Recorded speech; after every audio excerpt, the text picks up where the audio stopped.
ইস্তেগফার এমন একটা জিনিস, এটা মানুষের দুনিয়া এবং আখিরাতের সকল সমস্যার সমাধানের মূল সূত্র।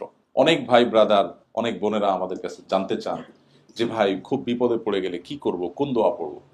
আমি বলি, নবী করিম সাল্লাল্লাহু আলাইহি সাল্লামের হাদিসের দিকে তাকালে মানুষের জীবনের সবচেয়ে কোণঠা সময়, সবচেয়ে কঠিন পরিস্থিতিতে আল্লাহর অলৌকিক সাহায্য লাভের জন্য সবচেয়ে কার্যকর আমলের নাম হলো ইস্তেগফার করা।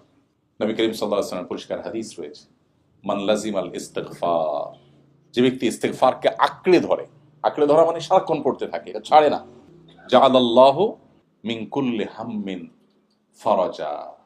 তো ইস্তেগফার করার নির্দেশ আল্লাহ তাআলা আমাদেরকে বারবার করেছেন। ইস্তেগফারের অর্থ বুঝে আমরা ইস্তেগফার আল্লাহ তাআলার কাছে করব। সবচেয়ে উত্তম ইস্তেগফার হলো সাইয়্যিদুল ইস্তেগফার, যেটা সকাল সন্ধ্যা এবং রাতে ঘুমানোর সময় নবী সাল্লাল্লাহু আলাইহি ওয়াসাল্লাম করতেন।